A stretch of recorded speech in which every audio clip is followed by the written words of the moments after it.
Market లో invest చేసి మీ డబ్బులు డబుల్ చేసుకోవాలనుకుంటున్నారా? సుందరరామిరెడ్డి గారి లైవ్ సెమినార్ కి అటెండ్ అవ్వండి.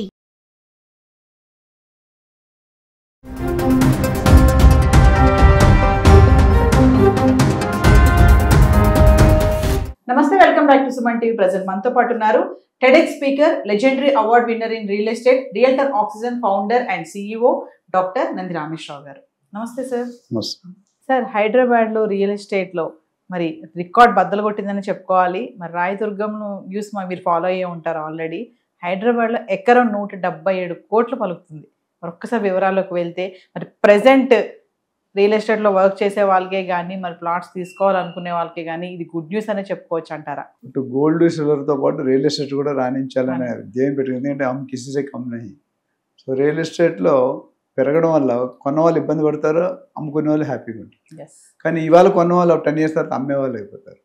సో 177 crores అనేది ఎంటైర్ ఇండియాలోనే one of the highest rate per acre. అంతకుముందు మీరు చూసుకుంటే 2023లో గత గవర్నమెంట్ ఉన్నప్పుడు కోకాపేట్ 100.75 కోట్లు, అంటే 101 crores అప్రాక్సిమేట్లీ పర్ ఏకర్. ఆ రోజు అది చాలా సంచలనం అనుకున్నాం. 2 సంవత్సరాలు ఎగ్జాక్ట్లీ ఆల్మోస్ట్ 2 years క్రితం 101 అనేది పెద్ద బడ్జ్ అయిపోయింది. ఈ 101 in 2 yearsలో 177 అనేది ఇంకా షాక్. హార్ట్ అటాక్ రాకుండా ఉన్నది అంతే. అయితే కొంతమందికి తక్కువ ల్యాండ్ కొనుక్కుని ఎవరైతే ల్యాండ్ బ్యాంక్ పెట్టుకుని వాళ్ళ అదృష్టవంతులు. 50 కోట్లు 60 కోట్లు కొన్నాడు, 150 కోట్లు అమ్ముకుంటాడు. Worst class. ఇక్కడ ఈ ఆప్షన్లో ఆల్మోస్ట్ 12 మంది బిడ్డర్స్ ఉన్నారు, అంటే పార్టిసిపేట్ చేసి ఉంటాయి ఆప్షన్కి ఎప్పుడూ ఎక్కువ ఉంటారు. సో అయితే ఆప్షన్ ఒకరు మాత్రం 7.67 acresని 177 crores పర్ ఏకర్ లాగా కొన్నారు.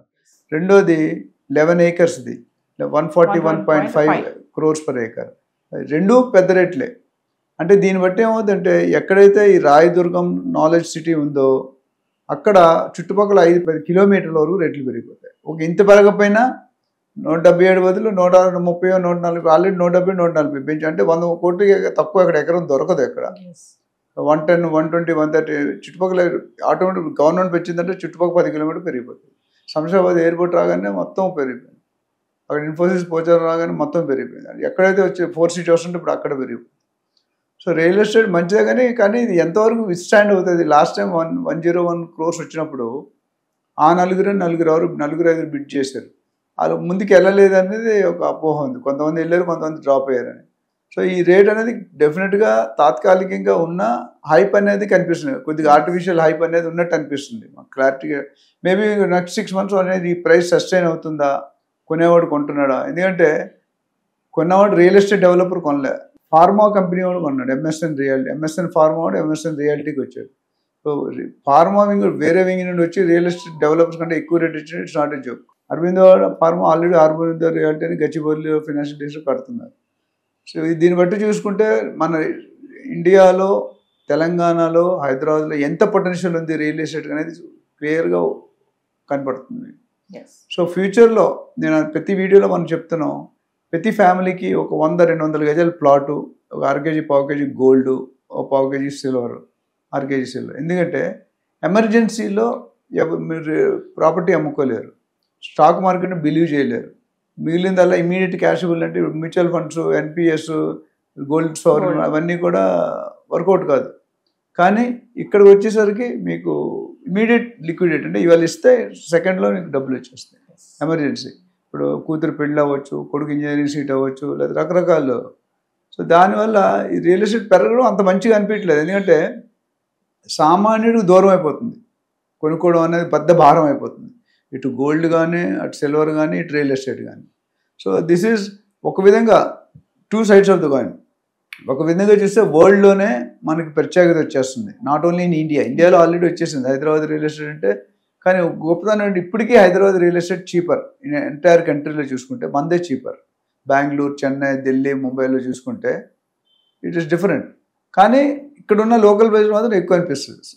సో సామాన్యులు కొనుక్కునే వరకు భారం అయిపోతుంది. But you have to increase your income, savings income. నేను చెప్పాను, చాలామంది సేవింగ్ చేయడం ఏం చేస్తారు, నాకు 1,00,000 రూపాయలు జీతం వస్తే 90,000 ఖర్చు అయిపోతుంది. భార్యాభర్త, 2 పిల్లలు, అంటే 10 లక్షలు మిగిలింది.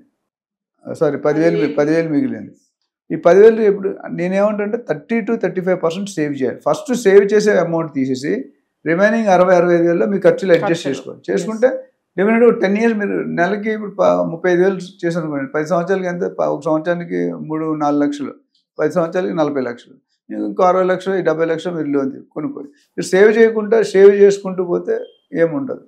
సో ఓవరాల్గా 170 అనేది కొద్దిగా ఆర్టిఫిషియల్. ఎందుకు ఇచ్చారు అనేది ఒక మనకి ఏంటంటే మల్టీ ఫంక్షనల్, అంటే రెసిడెన్షియల్ కట్టుకోవచ్చు, కమర్షియల్ కట్టుకోవచ్చు, ఇంకా మిగతా జనరల్ ఎంటర్టైన్మెంట్ యాక్ట్ అన్నీ కట్టుకోవచ్చు.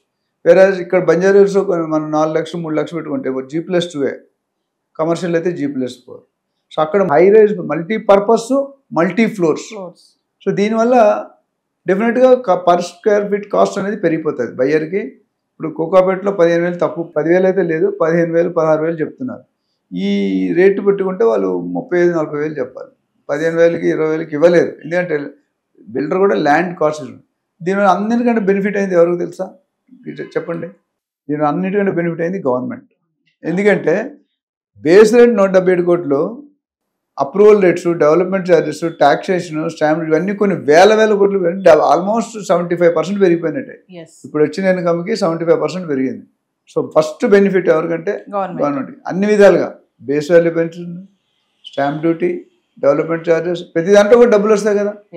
ఇది కొన్నప్పుడు స్టాంప్ డ్యూటీ, అమ్మినప్పుడు స్టాంప్ డ్యూటీ, బయ్యర్ కొన్నప్పుడు రిజిస్ట్రేషన్, అంటే జిఎస్టీ, ఎన్ని ఉన్నాయి చూడండి. ఇవన్నీ కూడా గవర్నమెంట్కి సులువుగా అతి తక్కువ టైంలో అతి ఎక్కువ ఇన్కమ్ రావాలంటే ఇది. అందుకని రేవంత్ రెడ్డి గారు చాలా క్లెవర్ పర్సన్ అయినా, ఎందుకంటే రియల్ ఎస్టేట్ ఫోకస్ కొద్దిగా లేట్గా పెట్టినా లేటెస్ట్గా పెట్టారు. సో అది ప్లానింగ్ అనేది యూ టు అప్రిషియేట్. ఎందుకంటే ఆయన ఫస్ట్ 6-7 months అసలు రియల్ ఎస్టేట్ వేపే చూడలేదు. ఎటువైపు చూసారు, ఆడవాళ్ళకి బస్సు ఫ్రీ, రైతు బంధు అట్లా పెట్టారు. సో అది ఒకసారి కొద్దిగా స్టేబుల్ అయ్యాక ఇది ఇప్పుడు 4th సిటీ కానీ ఇది కానీ సూపర్ ప్లాన్ ఉంది. అది నిజంగా ఇంప్లిమెంట్ అయితే ఎక్కడికో వెళ్ళిపోద్ది తెలంగాణ. ఒక పక్క ఇండస్ట్రీస్ మాట్లాడుతున్నారు. ఫస్ట్ 6 months అర్థం చేసుకుంటే ఎవరికైనా టైం పడుతుంది. ఒక CEO వచ్చినా, ఒక లీడర్ వచ్చినా, ఒక CM వచ్చినా, ఒక PM వచ్చినా, ఫస్ట్ టైం అయినప్పుడు ఈయన అదృష్టం అంటే బాగా కష్టపడి ఎమ్మెల్యేని డైరెక్ట్ CM అయ్యారు. జనరల్గా మధ్యలో 2-3 పదవులు ఉంటాయి, అవి కాకుండా వచ్చారు. సో ఇమీడియట్గా అందరూ ఎక్స్పెక్ట్ చేయలేదు. సో ఇప్పుడు మాత్రం కొద్దిగా గ్రో అవుతుంది, పెరుగుతుంది. ఈ స్టెబిలిటీ మెయింటైన్ చేయాలి. మేనిఫెస్టోలో పెట్టడం వేరు, శంకుస్థాపన చేయడం వేరు, రియల్గా కట్టి చూపించడం వేరు. ఇవన్నీ వాళ్ళు ఛాలెంజెస్ ఉంటాయి. ఆ ఛాలెంజెస్ని ఎదుర్కోవాలి. ప్రోటోకాల్స్ ఉంటాయి. మనం అనుకోగానే ఇవాళ ఇప్పుడు 4th సిటీ అనేది 11 నెలలు ముందు డిక్లేర్, మొన్న లాస్ట్ అంటే శంకుస్థాపన చేశారు. సో అదొక పాజిటివ్ సైన్. ఆ శంకుస్థాపన చేస్తారంటేనే అక్కడ రేట్లు పెరిగిపోయాయి. So we have to see wait and watch. Common పీపుల్కి మంచి విషయం కాదు, but real estate trading agents బిల్డర్స్కి కొంచెం మంచి విషయం. Thank you sir.